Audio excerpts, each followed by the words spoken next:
This event is sponsored by the Ohio Center for the Book and the Ohioana Book Festival. The Ohio Center for the Book at Cleveland Public Library is a designated Ohio affiliate of the Center for the Book at the Library of Congress and part of a network of centers for the book across the country dedicated to promoting and celebrating books, reading, literacy, and libraries.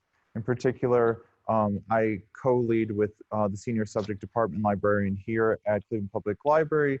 With him, I co-lead the Get Graphic program, which is for about 6 years, we've been doing programming related to comics. And so that is how we were involved in this. So our two guests today are Tom Baddick. Tom Baddick was born in Akron, Ohio, and attended Kent State University, which is also where I went, and is best known for his long-running comic strip, Funky Winkerbean. And then Jay Callaghan is a creator, writer, and publisher of Mest Comics. He's also a founder of No Theater of Cincinnati and one of the founders of the Cincinnati Fringe Festival. So thank you both for being here today, Jay and Tom. Absolutely. Yeah. Oh, and I'm Valentino. I should introduce myself.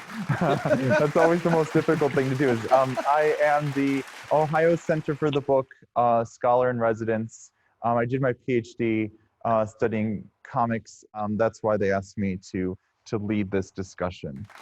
All right, so we'll just go through some questions and see, and hopefully we'll have a good, fun discussion about comics today. I always like to start with the fun, what is comics question, and especially what is it to you? It's something that we come back to over the past several years that we've been doing book discussions at the library, is we always come back to this, like, the fact that the comics form really succeeds in many ways in telling stories, whether personal or fictional, in many ways that other forms can't. So I wanted to ask you two, as comics creators, what do you think makes the comics form unique? Where do you see it succeeding for you?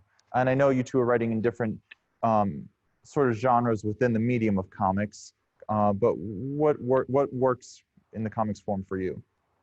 I think you can take almost anything from any comic strip or comic book and turn it into something else, into a book, into a movie. I mean, I think it's translatable in that way. The only thing those things aren't is a comic book or a comic strip. There's just something unique about the art form itself.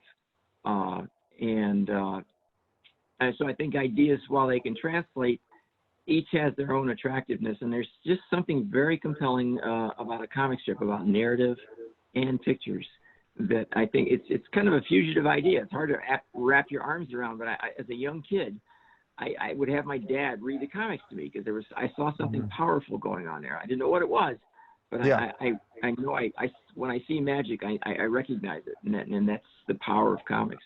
Oh, I like that. Yeah. I would say ditto, and expand upon that, saying it's this fusion between visual and verbal, where you're expressing things in maybe a word bubble, but then sometimes just a character's expression, whether it's Calvin and Hobbes, whether it's Funky, whether it's some other comic strip or comic book, sometimes it's just the facial expression of the character can tell more than any word balloon. So it's this great fusion, this great hybrid between verbal and visual that really make it a unique thing. Yeah, I agree. I mean, one of the things that we come back to so often in our book discussions is that reality that there, like you're talking about the facial expressions, or Jay, you're talking about facial expressions, or Tom, you're talking about the certain magic. And so for us, we've come back to it as a sort of like affect, right? This feeling that there's a certain connection that you can have as a person. I mean, Scott McCloud talks about this, obviously it's not new, but it's that way in which you can almost find yourself embodied in these characters in a way that film or theater, when the people are real, you can't almost enter into their space in the same affective way, right? It's why Chris Ware says that it's the empathetic doodle. I mean, I love that line where he describes comics as an empathetic doodle, or so I'm definitely interested in that. I'm interested in what both of you are saying about that. I think there is a certain magic. I like that idea. For sure. Like it's Tom, you're saying that as a kid, you noticed that magic. Yeah, and I think part of it's presentation too. Comic books, as a kid, it's something you could buy. You took home, you had it, you could read it, reread it 100 times, and it was there for you. And it was very portable and intimate. And of course, comic strips, for a long time, with newspapers, they came into people's homes every day. No other art form did that. And when that happens, I think the bond between the reader and the characters in the work is a little bit stronger because of that. It's, again, very unique. Yeah. I also think that I would say that comic book readers and comic strip readers, especially in continuous story form like yours, Tom, I think comic book readers are the most agile, most adaptable to catch on to a story. Because I can't tell you how many comic books I collected when I was 9 where I didn't have the beginning, I just got the middle. Or if I opened a newspaper and I saw your strip, and I'd be like, I don't know what's going on, but I'm buckling in for the ride. And I really do feel like comic book readers and comic strip readers are very adaptable to just jumping in head first right into a story. I don't know, Tom, do you want to respond to that? I really like that idea that the comic book reader is agile. Yeah, I don't know if it's something that we come to from our youth, because we read books, illustrated children's books and stuff like that, and maybe that's something we feel very comfortable with. But yeah, I think it's a very inviting form. Absolutely. Yeah, I'm really taken with that idea. I mean, I think that there is something that makes us. I mean, I consider myself a comics reader. I've read from the newspaper strips to. I remember going to Revco and buying my first comic with my mom when I was like, I think 4 or 5. I mean, there is that way in which I just jumped into a storyline. I bought a comic book at the local drugstore, and you did have to sort of just figure out where you were, and I mean that happens all the time, right? I mean, sometimes with the major publishers too, they'll just cut a storyline. I mean, that there's infamous storylines where that happened, and we had to just learn to just start over again. So I'm taken with that idea. I really like that a lot. No, I think it's fascinating. It's interesting to think about why. I guess it's because we're used to making connections between the images, right? I mean, we're used to having to go from one image to the next and fill in the gaps. So there's in some way in which that training within the comic strip or the book gets played out in our understanding of the entire realm of comics, like when you just pick up a random series. That's a cool idea. I like that a lot. All right, so the other side of that, I know, Tom, you were saying that pretty much anything is translatable for you, which I always think is an interesting idea. I know Brian Vaughan says that he created Saga in an effort to create something that would not be translatable. So I'm always interested in the idea of what cannot be translated. But sticking within what you can do in comics, what for either of you has been sort of like limitations of the comics form, or in any way, what have you found has been a limitation, or are there limitations in comics for you? Over to you, Jay. As far as limitations, I would say that comics, and as a writer, when I do the scripts, the only limit is my imagination. But what really holds me down is, don't forget, you got to tell a good and accessible story. So it's like, oh yeah, big explosions. They'd be like, oh, well, that makes no sense. So really got to bring it back down to that. But what I love about it is I'm not limited cinematically to a budget.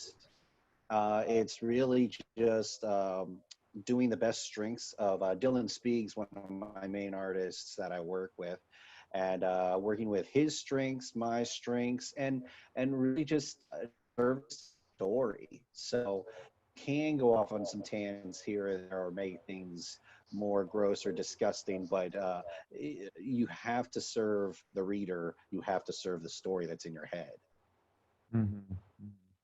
Yeah, and I would say when I was, my biggest problems were when I was starting out, because you're confronting a lot of assumptions about the comics pages that people have and that they carry. I mean, the biggest one you hear a lot is, well, they're called the comics, and the assumption is they're supposed to be funny.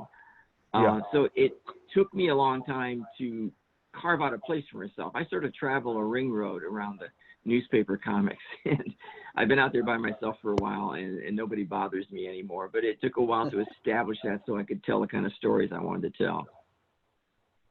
Yeah.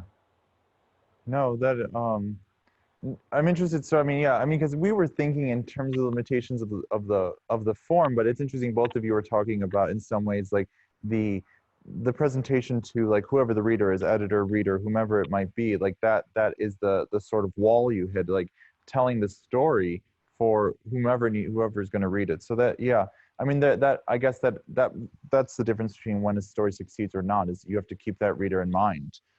Because yeah, I mean, I think as you said, Jay, like a big explosion would be fun, but do we but that's not always necessary, right? For the story, you can't just have them all over the place. So all right, well, let's keep going then. So um, both of you are, I think, what's fun about your stories is you both have unique journeys into comics.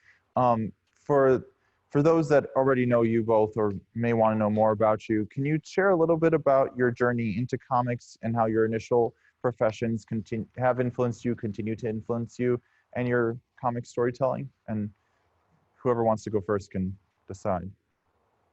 Okay, You're well, up, mine Tom. was it was so direct. It was incredible because I when I graduated from Kent State, I went to New York and I tried to get a job at Marvel Comics and DC Comics, and it was basically told I wasn't quite ready yet. But Marvel left the door open, and I came home. They said, this is what we need, and we'll look at more stuff if you have it. So I went home intending to do that. And for some reason, I went into the local paper, the Elyria Chronicle Telegram, and I took my sketchbook, and I was teaching at the time. So my sketchbook was filled with a lot of pictures of kids and teachers and stuff. And just for my own amusement, I added little captions and word balloons. The editor looked at that. He said, we have a thing called the Tuesday Teen page. Would you like to do a comic strip for it once a week about school? And I said, yeah, absolutely. So I went in hoping to get some spot artwork and came out with my own comic strip once a week. So my profession dictated what my career was going to be. It just dovetailed right there. And it was from those strips that ran in the Elyria Chronicle that I pulled, strips together to go back to New York with. And I was fortunate enough to be syndicated, and that's what became Funky Winkerbean. Mm-hmm. I've been collecting comics since I was 9 years old. I would go to the convenience store and there'd be the spinner rack, which I really loved. And it was honestly just a lot of escapism leading to different solutions, different situations. And continued collecting through college. Started a theater company, started No Theater of Cincinnati. And we can talk later about how my playwriting and directing led to storyboarding, and script writing. But it wasn't until my 40s where I got inspired to do this idea. I'm the proud father of 2 daughters. And what's great about having kids is you get to introduce them to the things you love. But they in turn reintroduce those things back to you, and the things you love might not be as perfect as it used to be when you were younger. So maybe there's some gender equity problems, maybe there's some homogenized casting in the races, so maybe in a story someone who looks different is treated badly. So I started to look into the things I love and trying to find better examples. So one good example is Miyazaki, all the Studio Ghibli films. Those are something great I did with my daughters. The other thing is I wanted to create something. I've been collecting comics since I was 9, and I think anyone who collects comics always wants to create something, always have that desire. And this was the inspiration to do it. So I created a strong character in Lilliput. Yeah. And she is a strong character who happens to be female, who happens to be Asian. And what's wonderful about it is when I bring with my daughters with me to the comic book store, or the bookstore, they get to see someone who looks like them on the shelves. Yeah. So I have this driving story. I'm going to continue telling this story, but the root of it is I was inspired by my daughters to do this book. Which I think is, I mean, which is so important, I think. I mean, the stories you're telling, I appreciate even your recognizing of the um, gender equity issues, the homogenizing of certain groups in comics, all of that has really been a problem that we've come to address recently, which leads me to one of the questions that was on the list. It wasn't the next one, but I wanted to get to it. So both of you in different ways are addressing um, social social ills, social reform. I mean, it's the there's a social aspect to both of to your work, and I was thinking, we were thinking about the long political history of comics. Despite outcries on the internet that comics have never been political, but they've always been political, right? I mean, there's all. I mean, I mean, from Outcult's work, right? I mean, from the Yellow Kid, they've always been political. We don't have to go to Captain America. We can just go back to Outcult, and so. And it seems to be the case with yours as well. So, how do you see comics? What do you see as comics' role, especially with with comics as coming into the homes via newspaper? What do you see the role of the comics form or just comic storytellers in addressing social ills and social issues? I think it's a tremendous opportunity because you can take a story that may have been told in other take something like Lisa's story where she had breast cancer. That's been told. That's been told in books. That's been told in movies. But when you put it in the venue of a newspaper comic strip, it seems fresh because it's coming at you from a different spot. And again, like I said earlier, it's coming to a more intimate situation between the reader and the work itself, and that presents opportunities to do things with the work and put it out there. So and it's the kind of work I enjoy doing. It's challenging. It pushes you a little bit. And I like to do work that has some thought and some substance to it. Yeah. No, I would agree with Tom. I think that in our storytelling, it's a reflection of what's going on today, but we give it more character to it, a little bit more, especially if it's characters that people are really connected to. But I also believe in things happening organically. So I'm not shoehorning an issue just because it's an important issue. I'm trying to serve the story and keep with that if I can. If an interesting subject and the story align, love it. Yeah, Jay is absolutely right. Everybody, I always get asked, what are you doing? What's the next issue you're dealing with? And you don't look at it that way. You don't do it that way. Yeah. Yeah. It has to grow out of the work itself. Absolutely. Right. So how do you, I mean, let's just, if you could give me some of your process. I mean, Lisa's story, as you were saying, Tom, I mean, that took place over 8 years, which my comparison that the story that I know that took place over 8 years was the rehabilitation of Magneto in X-Men comics. But that's when I, in all seriousness, that was it had such an effect on me that a story could take place over 8 years and watch as this villain becomes a sort of anti-hero. But the comics form allows that because of the extent, the time we spend with these characters. But so I was wondering, what was that process like? If you could tell us a little bit about it, from the diagnosis to the decision that it was going to be fatal. How did you it was a natural process over 8 years, but can you reflect on it a little bit? Yeah, sure. It was, I mean, first of all, I worked on it on the side for a long time. It was sort of a backstairs story that was just constantly there in the background with me, working on it, doing a lot of research, because I knew if I was going to tackle something like that, I needed to have the facts right, the research right, and the emotions right. And I wanted to present it in a way that is presented in life. You don't suddenly, oh, I have cancer and now it's fine and it's all wrapped up in 6 weeks. Mm-hmm. And that was the 8-year thing. I didn't say I was going to do 8 years, but I let it unreal in a natural fashion as I could. Yeah.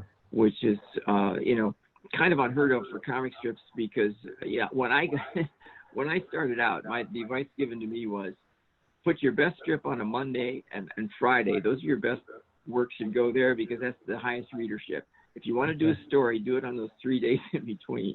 So I kind of busted that rule pretty badly. But the trick to it that I think is in making it engaging. If you can keep people coming back and connecting with it and wanting to know what's happening, and I think that's the best thing about a story.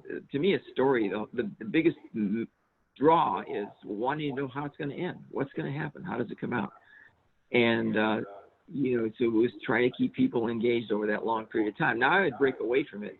It wasn't 8 solid years, it was, but I would keep returning to it. And right. Yeah. So it's so that's how that was able to work out. But I don't even know if I could do something like that again, because that was a pretty amazing project. Yeah. No, it was an amazing project, and keeping with this like long form storytelling. I don't know, Jay, if you want to reflect on. I was reading that you have you've scripted far into the future for the several issues ahead already of your book. Can you tell us a little bit about how do you plan or ahead in that way? How do you think about the long form storytelling? Because that's what becomes so interesting about comics. Like, how do you think about that when you're starting with this first issue and planning 20 issues ahead? Can you reflect on some of that and without giving us spoilers? So Mess takes place in the sewers. It's the nickname for the Metropolitan Sewer District. Mm-hmm. And one of the main things is these workers are here to keep the flow. I mean, we're always going to be flushing our toilets. We're always going to need our water cleaned. So it's almost this continuous flow that's going on that they're dealing with and having to clean. So with that in mind, the stories are almost limitless, and I haven't run out of ideas. But I try and keep up the pace of my artist, Dylan. And so we've done 2 seasons so far. He's working on the 3rd season. And I finally got the inspiration for the 4th season. And it's really just trying to think through the wider universe. I do a lot of mind mapping, just kind of different bubbles and different stories I want to tell, and try not to get too far off the focus, which is some of the main characters I want to keep in mind. Because I've seen comics where I was like, I don't care about these other characters. I want to focus on the main one. So, yeah. That kind of thing. Yeah. And what's nice about the sewer flow is there's always going to be a problem. There's always going to be a wet season. There's always going to be a dry season. And that's kind of what I like about it. I mean, you always watch those serials like a Law and Order or Criminal Minds or, that kind of thing. And there's always a murder of the week. And I was like, if you add up all the dead bodies in those series, I mean, that's why the criminal rate is so high in New York. But anyway, but with us, it's got this natural flow where there's always going to be interesting things to deal with in the sewers. No, I think, for sure. I mean, both of you, and then, I mean, Tom, and you're telling a story about just people's everyday lives, which is not ending anytime soon. So, right. So, I mean, there's always more to tell. I'm thinking, one of the things that we're interested in, and I want to think about this as you're talking about telling stories in comics, today, probably more than ever before, comics are perhaps more popular than ever, which is something we get said over and over again. But we know from sales of different books. I hate the term graphic novel, so I'm avoiding saying that. But usually, what they say is graphic novel sales, and so I was struggling to get that out of my mouth. So anyway, graphic novel sales are extremely high at the moment. And so I'm wondering, as you both are creating, in the age of photography and the internet and the smartphone, what is it about the comics form that is so appealing? Because people are hungry for comics, whether they're web comics or they're buying them at bookstores. What do you think is what is it about the comics form that is so attractive right now? I think it just goes back to what we said at the top. I mean, it's that initial draw, that initial power. I've never been able to define it, but I mean, when you can be 12 years old and say, well, that's what I want to spend the rest of my life doing. There's something happening there that's big and that pulls you in. So I really don't know. I mean, because it's a great as Jay said before, a fusion is a great word for it, because you're taking art and you're taking writing and you're making it seamless, one seamless product. And somehow that's just a very attractive product.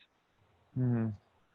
When I did the first season, every chapter was a one and done story. So you didn't need to read the previous one. You could just read that one and get an idea of it. And I think with Tom's strip, it's in these digestible bites. Mm-hmm. You know, like, I don't know who all the characters are, but those 3 panels were very engaging. Mm-hmm. So I think what I like about comic books is, at a glance, you can enjoy it. Like, I'm going to digest these 3 panels of Funky. But then it also can appeal to the deeper dive, where you can go to the entire decades and decades of story, or the entire, for me, like seasons 1, 2, and 3, you know, that kind of thing. So I like how it can appeal to both. Yeah. I can respond. Tom, did you want to say anything in response? No, I totally agree with that. I mean, the trick is, you know, my thing was to get my foot in the door, and you know, I started essentially doing gags, and then it kind of spread out to sort of sitcoms. It was like weekly little stories, and then it expanded. So and every time I made that step to to the next part, I dragged some of my audience with me, and I just kept moving along, and they would just follow along behind. So pretty soon I was to the point where, hey, we're going to do something substantial, something a little more serious. And they were there. They were invested at that point. But you sort of lure them with the early funny stuff, you know, that kind of thing. And Yeah. for us, the first season, all the one and done story chapters, if you read them all, it adds up. It's almost like Voltron. It's a little piece here, it's there, and it combines into something mighty. But you can enjoy the single chapter by itself. You don't need to know all the background. So that was, I think, very important for us. Yeah, I'm just thinking, both of you are telling stories that are, again, we're talking about these long form comics. You both have fans. Like, how has fan interaction affected the stories that you tell? I mean, I'm sure plenty of people have like stories they want you to tell, but there's a sort of call and response that happens with a lot of comics. It used to happen in letters pages, or sending in letters. Now it happens online. How has that affected your storytelling as there's time in between? Like, do you get responses? Does that affect like what you're going to tell next? It was back in the day of when you actually got mail. And yeah. So, for example, when I came up with my band director character, I thought it was a character for me. I was in band when I was in school, and I thought I was just relating my experiences and sort of touching on something I hadn't seen touched on before in a comic strip. But when I started getting mail from people in bands, from band directors and people like that, that's all the encouragement I needed. And so I was off and running. So it was great to get that sort of feedback, rather immediate feedback from people in that way. I mean, it still happens somewhat, but from my perspective, I mean, newspaper readership has declined, and so the volume isn't the same as it used to be. But that definitely plays a role. I mean, I know it played a role for me. I even had one guy write me and say I was doing too much of the band director character and I should watch it. And he said he'd written to Charles Schulz, and he'd warned him about Snoopy, and he said, "I'm warning you too." So it was, you know, they take a vested interest in things. That's funny. I think that binging, you hear about Netflix and binging. I think that I like it when they read the first season and then they're with me in the beginning, and then there's some time, and then the second season, and then they get to talk about that. And then as a comic book reader myself, I love how it's month by month by month. So like Watchmen's probably a good example. Watchmen, there was a huge gap between a couple of issues way back in the Mm-hmm. day, and I had to live with that, Yeah. while everybody else gets to just like grab the trade, the graphic novel, and just like bam through it, like binge right through. And so sometimes I like talking to different people that go with me season to season. Mm-hmm. I mean, I still appreciate those that binge the whole thing in over a weekend, but still, it's kind of like, it's kind of nice to have the nuance and the wait, to have people wait with you. Yeah, there's a way in which, for me at least, being as when I was reading comics growing up, and there were so few collections available anyway. Um, I mean, the characters lived on with you from month to month. You're always like wondering, holding on, as you're saying with Watchmen. You were holding on to, okay, what's going to happen, and then then there was the inevitable delay of the comic series, and you're just like, oh my God, I can't handle this anymore. This is too much stress. um, but no, I mean, I appreciate that. As we continue, I'm thinking, so you two are both writing different stuff as we've talked about, but so you all, you have different approaches too. Tom, you're a single author, a single creator, I should say, not single author, a single creator. Jay, you have a partnership on your work. Can both of you speak to that, like what that's like how, what your method is, and what you think about these different methods for comics? Is what makes the form also so intriguing to me, is that there are all these different, sometimes partnerships, sometimes single authors, sometimes groups of people that are working on a comic, right? So Yeah, you definitely don't yeah, go want ahead, to, Jay. sorry, Go you ahead. definitely don't want No, to no, see go ahead. my artwork, because stick You don't figures want are to see not mine that engaging. either. But I love, my background is theater, and one of the things I really enjoy is the collaborative process. So I'm writing out the script, and when I was a playwright, I'd write out the script, I'd work with a director, I'd work with actors, work with a stage manager, and just put everything together. Mm-hmm. With the comic book, I get to work with like Dylan and other artists and try and do the same collaborative process to create something together. And it has the strengths of both my script and their artwork. Mm-hmm. And sometimes my scripts are not perfect whatsoever. And Dylan will come back to me with different panels, and I'd be like, how did we get there? And then I reread the script again. I'm like, oh, that's my fault. Or sometimes Dylan can fill in the gap where I'll have 3 actions in one panel, which is Huh. humanly impossible. And he's able to kind of sometimes create bridge images just to help us bridge that gap. Mm-hmm. So it's a great collaborative process that I enjoy very much so. What I'd like what you said about me working on the strips all by myself, I need to correct that misconception right away. I've worked like on John Darling. I worked with a terrific artist, Tom Armstrong, on Crankshaft. I worked with Chuck Ayers and now Dan Davis. And on Funky, it was just me for a long, long time by myself. And then when I decided to get a year ahead, Chuck came on to do penciling. And so that being said, I've worked with some terrific artists, and it works because of that. But when I was a kid, I would read the Stan Lee soapbox, and or the bullpen, and he'd talk about all the artists in the bullpen and the writers in the bullpen. And I thought it sounded like the greatest thing in the world. And I was crushed to find out that they were all freelancers. It didn't really exist in that exact form, because I always wanted to do that. And so even though I've worked with these artists, it's very bizarre. I think in all the years I've done all 3 of those strips, I don't get a lot of feedback from the artists. I get more feedback from my wife, Kathy, who I'll see the article in the newspaper getting pushed across the table in the morning saying, you should read this, you should check this out. But my artists have never suggested, they're terrific guys, and they take what I've got and they take it to the moon. But it's pretty much just been me. So I've sort of had to be self-sufficient in terms of, putting this work together.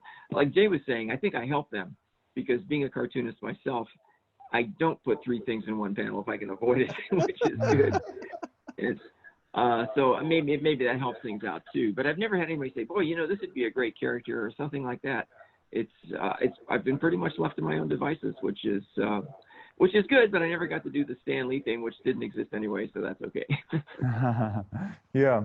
I do want to say really quickly as a follow-up. I apologize. I meant with I guess I was in my head I was thinking Funky, and as you as a single author, and yeah, I did make it seem as if you were always single author, and I apologize for saying that. But yes, no, because I know your artists need credit too. So yes, that was just my misconstruing that, I guess. So not a problem. I just feel bad because I mean I think of there are a lot of discussions about this in comics. I mean I'm thinking what comes to mind for me in particular. So Brian Vaughan, who is another Ohio author, so I'm thinking of him when he created Saga, his newer series Saga. The first 3 volumes, he's the first author on it, but then after that, he actually places Fiona Staples as the first author on the book. So her name comes first. And I know that this is a big discussion in comics, and others have talked about this too. G. Willow Wilson, who writes Miss Marvel, who wrote Miss Marvel for Marvel Comics, has also really made public that artists on comic series should be making at least double as much as the writers. So I do know that this it does happen that we often place authors first or focus on them, and so no, I think it's an important discussion. It's definitely an important thing to think about. But I was always, as I was saying about Vaughn, I just was so impressed that he actually moved his name to second author, because Saga wouldn't be Saga without Fiona Staples on the series. Absolutely. Agreed. All right, well, so let's keep going. So let's do some fun questions about Ohio, because we are at the Ohio Center for the Book, and this is the Ohioana Festival. So just for fun, Ohio has produced some of the greatest comics creators that we know, going back to Richard Outcault, Jerry Siegel, Joe Shuster, and many others. Brian Vaughan, Brian Bendis, Brian Azzarello, all 3 bald Brians that are in comics are from here. What for you, this is just fun, there may not be an answer, but what's the connection for you both between Ohio and comics? Why do we create so many comics creators? I would say that the Ohio cities that I've been to, I think they have an appreciation for the arts. I really do believe that they are supportive of artists. I'm from Cincinnati, and I think that Cincinnati has a little bit more leaning toward appreciation of the finer arts, while a lot of the comic creators out of Cincinnati are the underground, nobody really appreciates this or knows about us as much. So kind of the underground or the not so fine arts. But I think there's a lot of great creators in Cincinnati, and they're really growing. And what's really interesting is we're not grabbing, even though we all grew up on the superhero stories, none of us are really sticking with that. A lot of us are doing horror or anime, or a book like mine, which is like a nice hybrid of horror. So it's really interesting to see, and it's a pleasure to watch all of us grow together. Yeah, I honestly don't know why that would be. That there are some. You mentioned several artists that I wasn't aware until this moment had been in Ohio. But there was one thing when I was in the 5th grade. My teacher had me alphabetizing the encyclopedias one time as sort of a make work task. So I'm back there doing that, and I get to the S's, and I open the book, and I'm reading about Jerry Siegel. And it said he's the creator of Superman. I go, wow, that's amazing. And then it said he lives in Cleveland. And I thought, holy cow, somebody from the area I live in did something as cool as that. And it was inspirational. It was absolutely amazing to know that. So at least in one case, they inspired Ohio cartoonists, because knowing they came from it made, because up till then I thought all the artists lived in either New York City or Hollywood someplace. And I didn't know they could be homegrown like that. It really inspired me to, go forward and try to do comics. Absolutely. Speaking of that, speaking of inspiration, do either one of you have, can you share some stories, Tom? Reading about Siegel helped really inspired you, but what are some comic stories that have inspired you? Are there any particular comics you return to over and over again? I know, Jay, you mentioned Watchmen already, but are there any particular comics or creators that you return to over and over again that perhaps inspire or rejuvenate your love of the form? Yeah, I've always liked the Denny O'Neil, Neil Adams Green Lantern stories. Yeah. When those came through, it was like a sea change, and Yeah. I was impressed by those, and they had a lasting impact on my thinking and later on the work. I think a comic that kind of changed things for me when I was collecting comics was two books, Nexus by Steve Rude and Mike Barron. Just a great melding of incredible art and they called it a space opera. And it really was a nice blend of religion, morals, all encased in this, like, what seems to be a typical superhero book, and they did really well with that. And another book, Bill Willingham was the main writer of it, called The Elementals. That was a fantastic book as well, which was just very influential to me about you take that Fantastic Four or that Avengers team book model and just really turn it on its head with The Elementals. Yeah. No, those are great recommendations. So no, thank you. It's always interesting to hear what inspires or what were the texts, the books that creators yourselves were interested in. All right, I think we're running out of time with you two, but could you give us some teaser of where your stories are going next? Could you give us some insight into what we have to look forward to?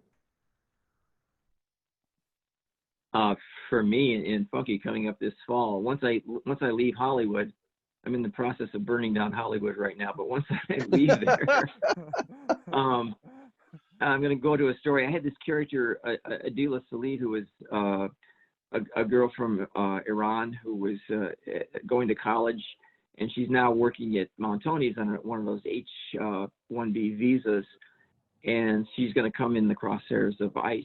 So that's kind of going to be my big fall story. Okay. Wow. I have to say, I'm particularly invested in that. I am Iranian, so I'm particularly interested in that story. That will be amazing to read. So I'm glad that you're telling that. I'm very happy that you're telling that story and you're bringing it into people's living rooms, because that is something that people need to see for sure. Thank you. Yeah. Thank you. Well, thank you for telling that story. Yeah. Jay? One of our big venues to reach people are Comic-Cons, and with COVID-19 going on, Comic-Cons are not happening, which they shouldn't. Yeah. I worked a lot of Comic-Cons. Clarify that. Yes, should not happen. I've worked so many Comic-Cons where I have hand sanitizer under the table, and I'm between customers. I'm definitely sanitizing, and I don't think that's an insult to the person I was just talking to. I think that's trying to protect everybody. Absolutely. So they nickname it the Comic-Con crud. But anyway, we're trying to build accessibility. So we are currently on Webtoons. The first 2 seasons are free. We just released our new trade about a year ago, and it has 2 additional bonus stories.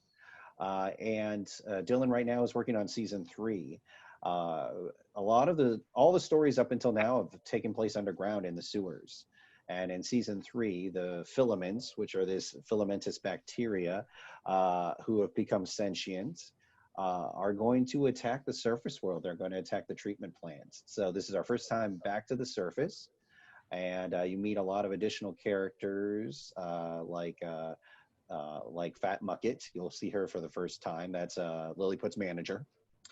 And you'll see the treatment plant and the invasion from the filaments.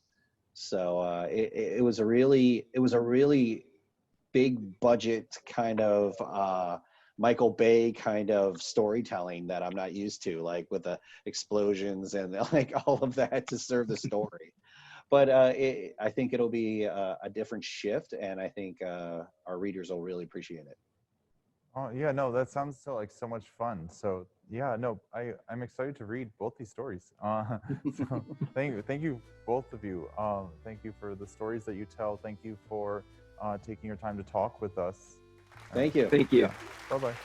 See ya. Yeah.